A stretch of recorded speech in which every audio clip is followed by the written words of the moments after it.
would like to welcome our viewing audience to Real Combo. I am your host, Shantrice Robinson, and as my motto is, you have thought about it, but tonight we shall talk about it. In the studio with me tonight, I have none other than Miss Renita Hill. She is the nonprofit owner of Plan U, an organization that helps out incarcerated women that come out of jail to be acclimated back into society. And so tonight we're going to have the real conversation tonight. We're going to talk about what does it mean to be that woman at the well on tonight. What does it look like? And know that tonight, just because we're talking about the woman, it does not necessarily mean the woman, because the man can be the man at the well on tonight. So we're going to talk about our well experience on tonight. So I present to you, Miss Renita. How are you this I evening? am well, so excited to be here with you. Yes. So tonight, I just want to dive in. I understand that you are one who helps people who are coming out of incarceration to be acclimated back into society and to be able to get their credentials so that they can be a productive citizen within society. How does one become so effective in becoming acclimated back into society once they have tasted of a confined situation? Because we know that society is so broad and so big. How has that experience been that you know these women, these men that come out of jail? How do they cohabitate back into society? Excellent question. Well, first of all, it's definitely a life altering experience for them when they're in confinement. Everything that they knew, all their freedoms, all their choices have all been taken away. And what we find out is even though they're released physically, a lot of them are still in prison mentally and emotionally. So that's the first thing that we do is we help them get mental and emotional counseling. We call it a root check Okay. because what we want to make sure is whatever led you to your reason for being incarcerated, whatever led to that situation, scenario, we want to remove that. We want to discover that because if not, you'll just end up right back there. And I understand that any of us, Mm-hmm. you called it the woman at the well, Mm-hmm. but any of us can be that person that's at the well. Mm-hmm. Because what I understand from my experience, and I would say being a woman at the well, I never was incarcerated, Mm-hmm. but at the same time, just being incarcerated to the fact of abuse, Mm-hmm. being incarcerated to the fact of not feeling as if you are being loved by the individual you with because the abuse is so great and so Mm-hmm. strong. And so I know some women go in there because they were physically abused, and so they're fighting back. And in their fighting back, they become incarcerated. And so then when they get out, they find that they're the woman at the well. And then they're bruised, they're battered, they're shattered in a sense because they don't know how to get back into society. And so society puts this stipulation on people once they've been incarcerated. How do you help them to break free to understand, yes, you were incarcerated. Yes, you've endured some things. Yes, you have a stipulation on you. So I consider you the woman at the well. But we understand that well can be anybody who's bleeding inside, internally, bleeding not from a health standpoint of view, Mm-hmm. but bleeding because of hurt, because of pain. How do you deal with those type of women that are getting Yeah. out? So I've never been incarcerated either. A lot of women are incarcerated from childhood. Hmm. A lot of people, let's like you said, let's broaden this thing. A lot of people are incarcerated from childhood. What they've experienced, being told they're not good enough, you're just like your father, no one loves me, having to come home from school and fend for themselves, not Yes. having anyone to provide any kind of like regulatory guidance for them and standards and be able to be there and actually parent them and nurture them and grow them, love on them. So they come as an adult, you come to a situation where you feel hopeless. Hmm. And when you're hopeless, you have nothing to lose. Right. You're willing to do whatever it takes. Or when you're desperate. And we find that a lot of our ladies are desperate. They're the drug addiction, Yeah. abuse, like you stated, not being able to earn a livable wage, Hmm. with 90% of our ladies being single mothers, absentee fathers, fathers dying early, My God. fathers being incarcerated. Yes. So now they found themselves in a position that wasn't theirs by the creator to be the head of the household. I mean, Mm-hmm. if we're just going to be honest, Yes. then on top of that, now they're financially responsible, not only for themselves, but for their children. Yes. And then they don't have the emotional or mental capacity, support, Mm. or know how to be able to manage all of these barriers on top of not even making a livable wage, not living in a safe environment. So you have all of these parameters, all these pressures just being placed on someone. And then we say, go out here and live a productive life. Yes. That's easier said than done. So what we try to, first of all, is let them know that they're worth something Yes. no matter what your yesterday is. And that's why we call her the well woman, Mm-hmm. because people didn't want to associate with the woman at the well. They did not. People didn't want to, they talked about her. People didn't respect her. She was going out to get, women usually go out at the earliest part of the day Mm-hmm. where it's cooler and they can go and they can socialize at the well while they're getting their water.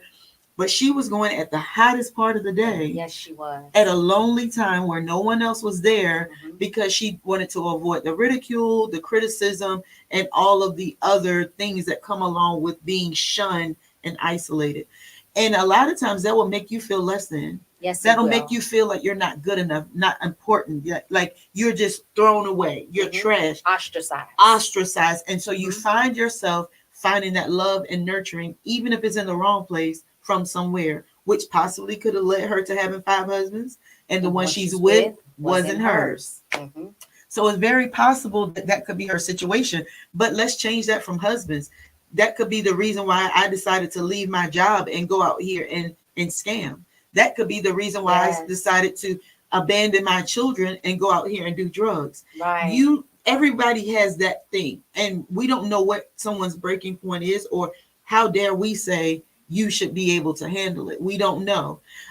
So what we just want to encourage them and let them know, we use biblical principles, Mm-hmm. that they're fearfully and wonderfully made, Okay. that they're a masterpiece, that they were made in the image of God, that he's not surprised. He didn't just wake up and say, oh my God, what is my daughter doing? He already knew. New. Yes. So because he already knew, and he still offered you life Mm-hmm. abundantly, Yes. he's still willing to forgive you. And at the end of the day, his opinion is It's the the one eternal counts. opinion. Mm-hmm. Everybody else is temporal. Like what you think about me, it is only going to last as long as I'm alive. Correct. But God's opinion of me lasts for For eternity. Yes. So when we weigh those things, and then we start to look at ourselves and realize we've already been forgiven, there's no condemnation. Mm-hmm. He says that when we were sinning, He's- he died for us. Mhm. He loved us out of that.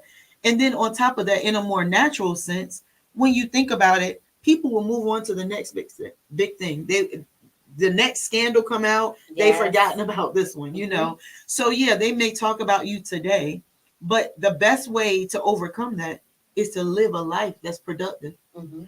And what you want to do is leave a legacy for your children. You want to change Yes. their opinion. You want to change their trajectory. You don't want them to experience what you've experienced. The only way you can do that is by showing them something different. Right. So we call ourselves peer support. Like the Big Brother, Big Sister program, but this is peer support. We speak accountability, responsibility. We speak truth to power, but we empower them. Amen. And we allow them to create a plan. This isn't a cookie cutter program. What is your plan? What do you want to do? What do you want your Right. tomorrow to look like? Now, how do we get there? What steps are you willing to take? Because if they're not willing to take the steps, no Mhm. matter what we offer, it's not going to work. So it's better to have their buy-in and allow them to create the plan Mhm. and create a new future. New plan, new you. So how do you identify with these women? What would you say was something that's so tangible in your life that you can say that I, Renita Hill, was or is or once was the woman, the well woman? How much time do you have? So just briefly, I was mentally incarcerated. Not just that's something cute to say. I've been in inpatient and outpatient therapy, Mhm. um, where on several occasions, because of things that happened to me, I was abused by my first husband. Black eye, broken foot, broken nose, thrown downstairs, like literally abused. My I God. escaped his abuse and went into the army.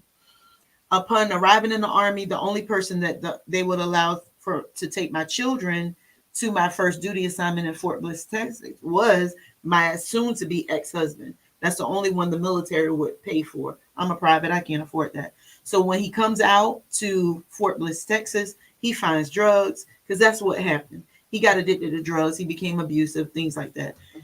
Once he found drugs, he became abusive again. I called my supervisor. My supervisor picked me up.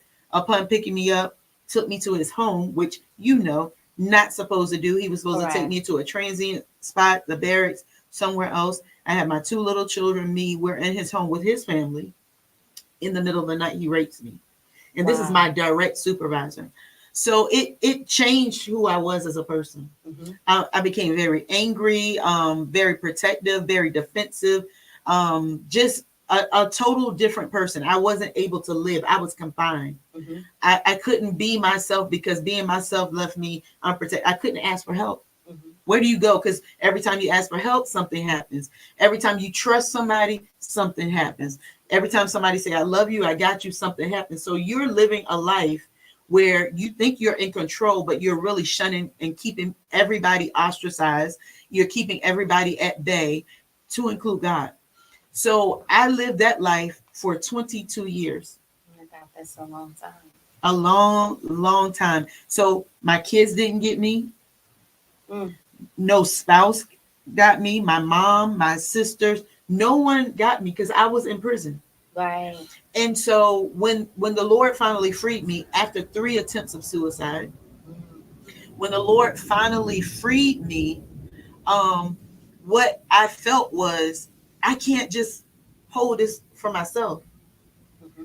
I want to share this with someone else. Right. And so thankfully the Lord had called me into ministry by now and gave me a street ministry. And I began to go out. And what we discovered was families are living in their cars in the parking lot of Walmart. Yes. Families are in Kroger with the curtains and stuff and those little blue lights that are flashing out there, letting them know it's a safe place. There's a whole family that go to work, kids are going to school, and Wow. they're living in their car because they cannot afford to live, and they have a stigma of being informally incarcerated, and you won't allow them to get an apartment because you ask, have you ever been arrested, are you a felon? Right. You're instantly And their denied. yes is denial. Their yes is denial.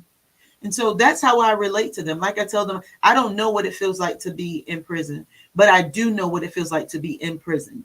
Hmm. And so we can relate on that. And what I can tell you that on the other side of that burden is a blessing if you're willing to do things differently. Yes.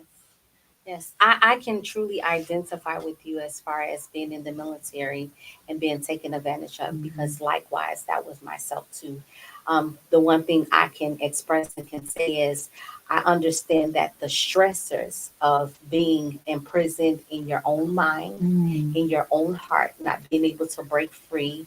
Um, but it started in me being raped before I went to the military. Mm. And I was a nurse. And so I gave up my nursing job and went into seclusion. And I will never forget the day that I asked God, God, what do you want from me? Where do you want me? Because I was losing myself in it all. And I wasn't an outgoing person to begin with, but I was a person who had personality. Mm-hmm. And my personality wasn't one that was just like you say, imprisoned to yourself. But my personality was one that would reach out and help out even a perfect stranger. But now I'm not able to help myself, so I'm not able to help that perfect stranger. And so when I ask God, God, where do you want me? What is it that you want from me, God? Mm. Because I don't know. I don't understand, but I know what I'm feeling at the time that I'm feeling what I'm feeling. And so therefore, I heard the voice of the Lord. I went to sleep plain as day. And I heard the voice of the Lord wake me up and say, get up, go to the military. Mm. And so I followed what the Holy Spirit had told me, and that was to get up and to go to the military. So I went to the military. found favor in the military and had a successful career until that happened to me. And then it took me back to another place, Absolutely. in that place that I was once in. And I remember hearing people say, "Oh, because she's so naive, that's the reason it happened to her, because she's naive." So they put all this stigmatism on you, and they put all these Mhm. names on you, and name you and label you who you're not, but tell you that's who you are. And Mhm. so in your mind, it was, did I put myself in a bad position? Was I able to control the atmosphere? And you start to question yourself. But in all of that, all that I had been through and all the stressors from it, it led me to have my first stroke. Mm. And so the pressure of it was so great. And I'm in the military. And here I have a stroke. I have a little baby and I have a stroke. She's left home alone. Mm. And so from that stroke, I went into a coma. And while I was in a coma, I found out that they were trying to come in and to give me something to kill me off, because Nancy Pelosi, the Speaker of the House at the time, she was involved. I had contacted the NAACP. I had contacted Larry King's office. I had contacted so many prominent people Mm. that they didn't want it to get out. Right. But even through it all, and I even contacted the Rear Admiral, and through it all, it still was able to reach the hierarchy of Congress. And I thank God that it did, because it brought exposure and it shedded light. And many people would say to me, and I'll never forget, I felt, I could sue them. I could sue them because I could have my family sue. I had a right. It had paralyzed me and it had done so many things. And I felt like I had that right. But I'll never forget God even telling me in that, He said, vengeance is That's mine. right. And so it takes women to a place that they feel like they have to protect themselves. They have to fight back. They have to do something. And I'm sure some of those women who were incarcerated, who did endure abuse and many other things at the hands of whoever their abuser was, that some of them even found themselves thinking and contemplating how to allegedly kill the next person that has done this to them. So now they have a murder mindset. So I say that things of that nature, we're the woman at the wheel, but our well experience is different. So our well experience, like you say, is abuse. Our well experience is imprisonment in the mind. Our well experience is post traumatic stress disorder. That's something that we endured. That's our well experience that we had to go through and endure. So how do we tell somebody you can break free from this? Because many people don't understand and don't know how can I break free from this? How do I get healed from this? How do I begin the healing process that I may be healed, that I may be whole? Because right now I'm feeling like killing myself, kill my whole family, because I don't want them left behind and suffering. Because some people may have had Mm-hmm. that thought, or I'm just gonna go out here, like you said, drugs is my solution Mm-hmm. because it numbs the pain. Alcohol is my solution because it helps me to get through the day. Promiscuity. There's so many. Yeah. Mm-hmm. Um. Wow. I can tell you one thing. You definitely don't look like what you've been through. Amen. So praise God for that. Yes. You look amazing. You look amazing, and you are amazing. Um. One thing I just wanted to point on that you spoke of is I think there's a huge difference in a lot of our situations. Thankfully, we were also making a livable wage. Hmm. We also had a career. Hmm. A lot of these women, they're going through what we go through, but they don't even have the funding to make ends meet. So on top of being abused, on top of not having anybody to advocate for them, and they're still struggling to make ends meet. They don't know where their kids' meal is coming from, and Right. people will say, well, they're getting food stamps and they're getting TANF. I mean, have you checked those amounts? Hmm. That's not really something that you can successfully live off of and flourish Hmm. from, because the minute you get a job, your funds are cut, your Hmm. food stamps are cut, Hmm. so it's not set up for you to grow and become more. So I just always like to point that out, is that there is a difference I tell them that all the time. There's a difference in my situation and your situation, because even while I was in the hospital, I was still getting a paycheck. Mhm. You know, even when I was not working, because mentally I just didn't have it in me to lead soldiers, I was still getting a paycheck. So, but what we do, the first thing that we do for these ladies, and how we break, or not we break them off, the Spirit of God breaks through, but how we introduce them to it is exposure. Mhm. A lot of people have never left the state of Virginia Yes. outside of being in prison. Because when they go to prison, a lot of times they're shipped from place to place. Right. They've never left Virginia. Some of them have never left their area. I could not believe that there are people that live in Hampton that have never been to Chesapeake. Hmm. Yes, I've heard that as well. You know, I'm just thinking like it's right there, you know, but when you're not exposed to more, when unfortunately your mom Hmm.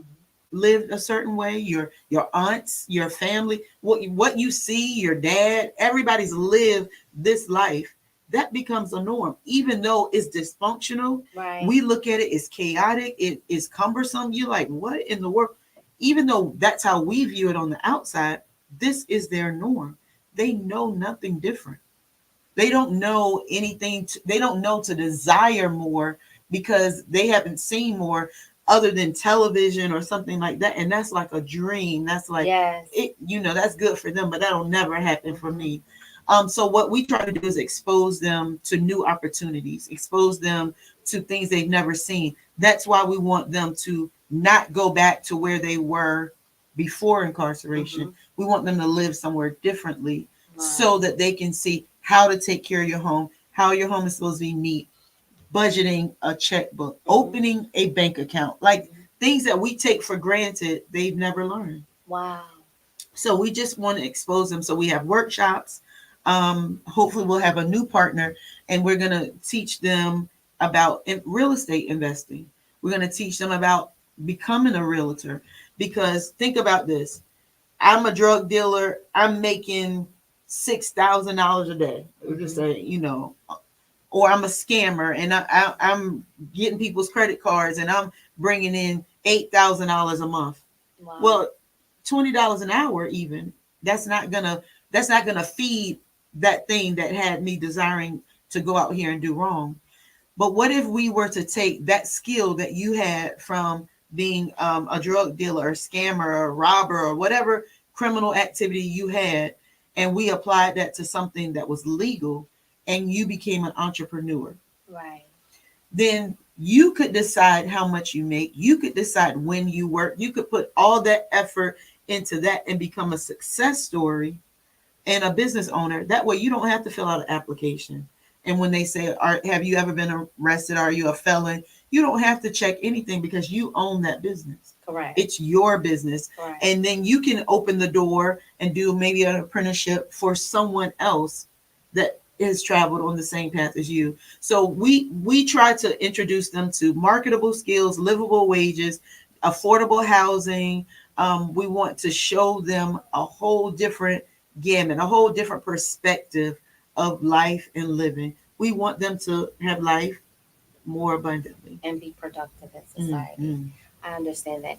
Going back to what you were saying when you said that we were in the military, but we had a wage coming in. I remember um, after having the stroke, the sickness had gotten so bad Mm-hmm. that I wanted out of the military. Mm-hmm. So I told them, let me out. Let me out. I was 7 years, 7.5 years in. Mm-hmm. And I asked them to let me out. And I'll never forget the captain saying, we want to keep you here. We'll keep you under every apple that come through here so that you can stay in the military and continue on your career. But my mindset, again, it goes back to that mindset. My Absolutely. mindset was I wanted out of here Mm-hmm. and whatever cost it means. And they were like, you're not gonna get, they're not medical, they didn't medically um, retire me. So what happened was I got out as those women felt. Mm-hmm. Maybe I understand how they felt. You know, what am I gonna do now? What now? What's What's next? next? Yeah. Because here, I had a house to take care of, a household to take care of, and everything. And so I had to think about that. But I wasn't worried about that because my mindset wasn't there. Mm-hmm. If I and I know get you it. understand where I'm coming Mm-hmm. from. And so I know a lot of these women probably when they get out, their mindset isn't there just yet. They haven't reached that peak where that they can say, I'm of soundness of mind that I can go back into society and what I've endured and that put me into this place here that I'm at, that I can go out there and I can be free. And I understand that you give them resources because those are resources that you give them in order for them to be able to be acclimated back into society and be a free will citizen in society. But how do you get them to change their mindset? Because I'm sure a lot of them have this old mindset Mm-hmm. because we don't know. Some of them been incarcerated maybe a year, maybe 6 months, maybe 5 years, maybe 10 years, 15 years. But Mm-hmm. how do we say, let's help them to break out of this um, imprisonment mentality, this this mentality that they have so that they can be productive, so that they can receive, because I'm sure some of them are so hindered Mm-hmm. that they can't even receive the resources that you're giving. Right. That's why we start with that root check. The very first phase of being in, once we do the intake and we develop a plan, the very first step is counseling. They have to go through that Okay. counseling because the counseling is going to open the doors for everything else. It's no need of us signing you up for school. If you have the same mindset, you're not going to stick through it. It's no need of us putting you in front of employers, or we Hmm. haven't presented entrepreneur yet. So right now, employers, because we have partnership with Hampton University, we have partners with Virginia Peninsula Community College, we have partnerships with the Workforce Council. So these are our relationships Hmm. that we've built, we've developed, we're nurturing, we're building rapport. So we don't want to put them before they're ready in front of any of these, Right. because number one, this is now something that we've talking to probation officers, parole officers, Mm. social workers. We're talking to them to let them know this is what they're doing. So they may be out later. They may have to go here. They may have to go, Correct. different things. So we cannot even take the chance of ruining our reputation, Hmm. as well as having them go back for a violation or anything like Wow. that.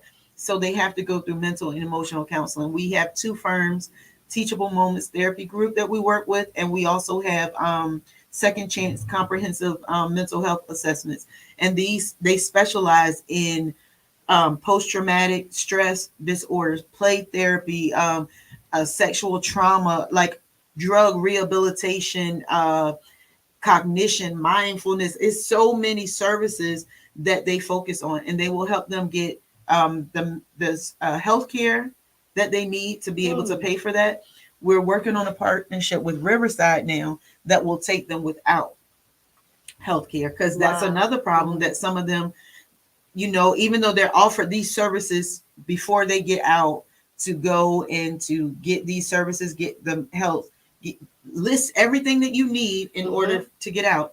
A lot of them, like you said, mentally, they're not thinking They're about that. still They're incarcerated. still just thinking about getting out and returning. Mm. So it's hard. But the number one thing is they have to want it. Right. We can offer them everything. I mean, we've offered rides, we offer clothes, bus passes, and we have a 66% success rate, because some of them just want to go back to what they know, No. what's comfortable. It's hard to be in an uncomfortable place. It's hard. What if I fail? Now, on top of whatever I was dealing with mentally, I got to add failure to it. Right. I've never tried before. Right. So, those are some of the things, and it's heartbreaking, because they're the most gifted. I mean, we're going to have an art gala later on this year, and we're going to auction off some of the portraits and paintings that they've created. Wow. Poetry and singing and writing. I mean, some of the most creative minds Mm. are trapped Yes. in prison for whatever the reason is. And I just believe God sent us here to make disciples. He didn't tell us to wait for them to come to us. Hmm. So, we got to go and get them. That's what we're willing to do. And so I understand when people have been in a systematic Mm, circumstance, and that's what it is, a systematic situation, being in prison, incarcerated. And they know no other thing than you wake up at this time, you eat at this time, you bathe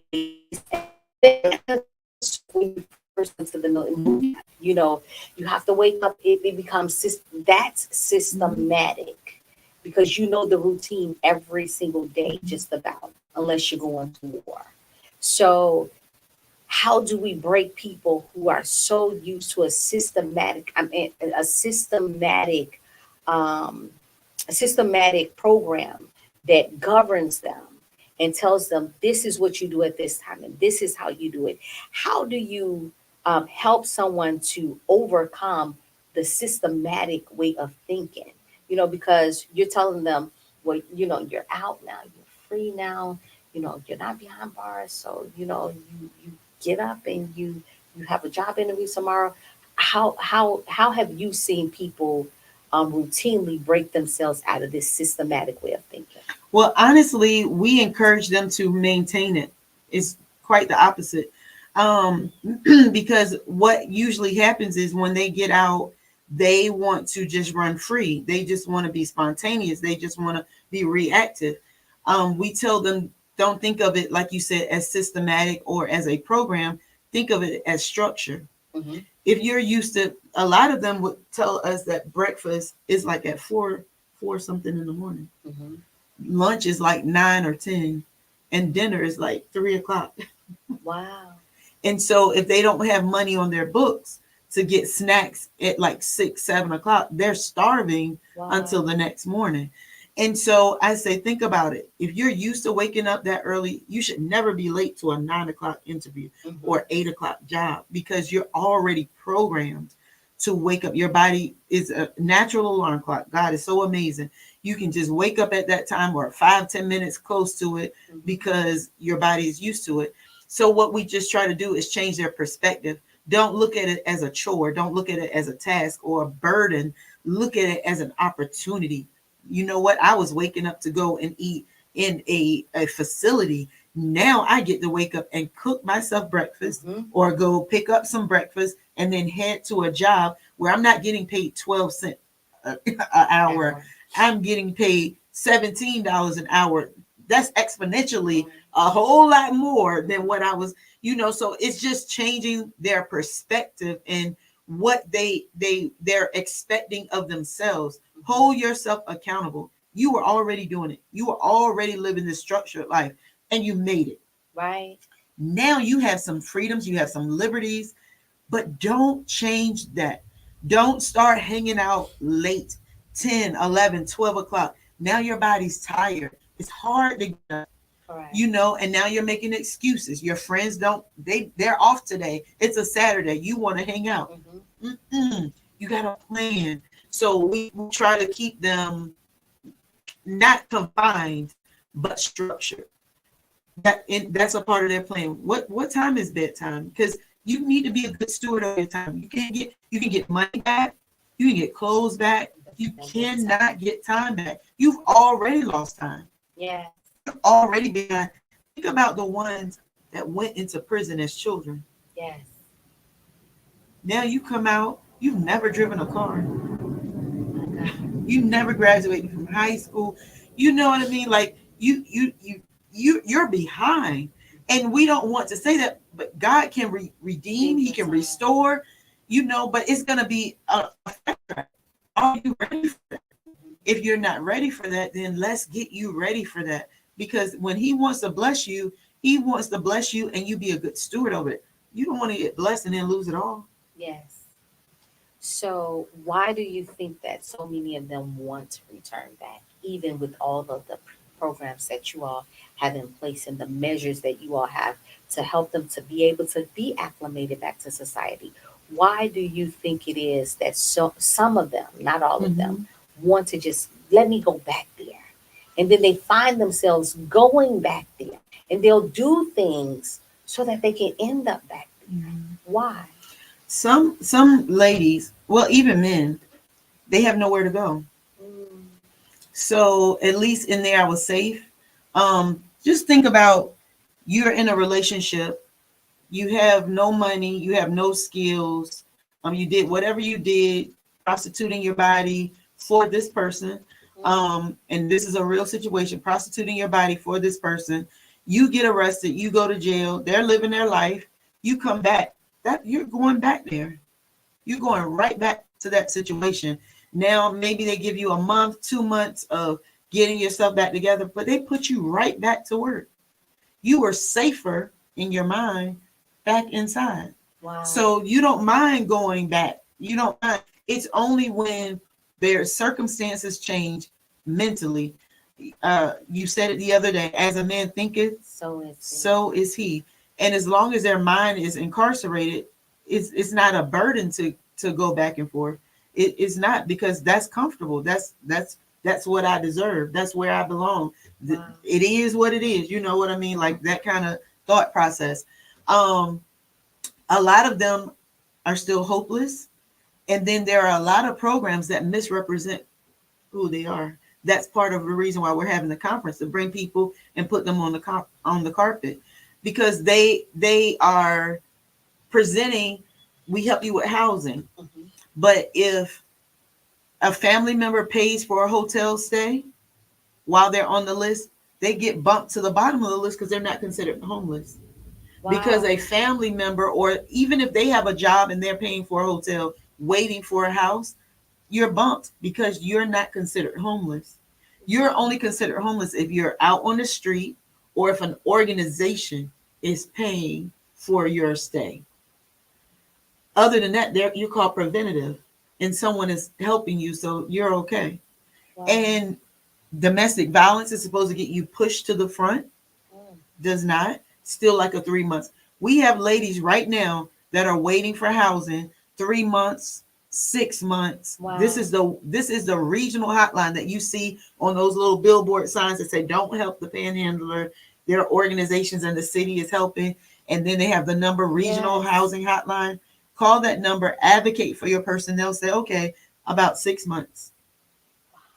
So, and then on top of that, there's a shortage of houses, of places to go. Even though we have these abandoned hotels, even though we have these abandoned apartments and duplexes, we would rather them rot than to allow an organization to come and Wow. take over and house some of these people. So if someone out there, if you own a building, we would love to take it.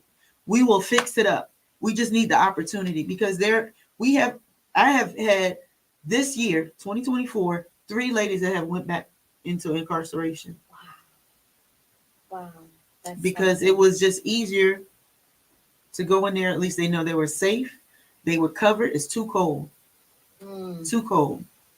wow. So, with that being said, I know some of these women have children. Ooh, And so don't have to cry. how do you all assist the ones that have children to be able to be productive and assist their children at the same time that you're assisting, speaking to the whole family? Hmm. Absolutely. I love that. That's a great question. So, in their therapy, they receive parenting classes and what they call play therapy. Mm, And the play therapy is for the children. okay. So they have the dolls, they have like the houses, they have all of those things. And they're told to act out how they feel, express themselves through play, how they feel. And the parent is observing, Mm, because a kid process things, which we all know, differently. So they may not want to tell because they don't want to hurt their parent. The parent just came back. yeah. Parent just came back. I don't want to lose them. Mhm. You know, we can think all of these terrible things about that parent. That parent was no good. That parent was this. That child loves that parent. Yes, they do. They think the sun rise and set on that parent. They're happy to have that parent back. So now the child is doing whatever they're doing and saying how they're hungry, Mm, saying how such and such touched me. they're expressing all of these things through play. Mm. And the parent gets to observe that, and then they go through classes to help them to learn to parent, because I can't be what's not in me. I can't give you what I don't have inside of me. Mm-hmm. And so if I've never seen a good father or a good mother or healthy marriage, Mm-hmm. it 9 times out of 10 I can't replicate that. I can't Right. give that. I don't have that. And so we also have partnership with child development resources. They're headquartered out of Williamsburg, and they offer assistance in getting parental rights back, because some people have their kids but they have them illegally. Grandmother had them, you come home, then you take your children with you. Mm-hmm. And that's a violation too, because some of them don't have the skills. They don't know how to care for it. They don't know how to put the child first. So, those things. How we help, we make sure that they meet their requirements. We make sure that they're in their class. We make sure that they're in their therapy. We make sure their kids are covered, they're fed, they're clothed, and they're attending school. That's the biggest thing, because believe it or not, a lot of these moms will allow their kids, because they've missed them, Yes. to stay home, and Wow. now they're in violation for truancy, and that's a violation of your probation or Sure. parole, and now you're going back to incarceration for something that simple. Yes. Wow. So, Miss Renita, tell the people out there how they can get in contact with you, how they can find your foundation. Absolutely. So we are on all social media platforms as Plan U Inc. PLANUINC. Plan U Inc. You can reach us there. You can email us at info@planuinc. You can call us 757-904-8882. That's 757-904-8882. You can go on our website at www.planuinc.com, and you can get in contact with us there. We have an intake form online where if you are justice impacted and you need some assistance, you can go up there, fill out the form. Someone will be in contact with you and see how we can be of some assistance to you if you would like to volunteer when we do street ministry, blessing bags, angel tree, single moms day, any of our initiatives. If you would like to be a part of that, you can go on and you can go on the website and contact us that way. If you would like to donate, you can donate on our website too, because none of this is free. The average person costs us about $575 to assist. That's with helping them with a night or two in the hotel, toiletries, clothing, bus passes, Uber vouchers, food. It's a variety of things, but we average about $575 per lady to help her when she's initially coming back from incarceration. Well, you have a conference that's coming up in March. Would you Yes. like to share with the viewers what the conference is about? Yes, absolutely, absolutely. So we don't produce pins, t-shirts. We produce well women.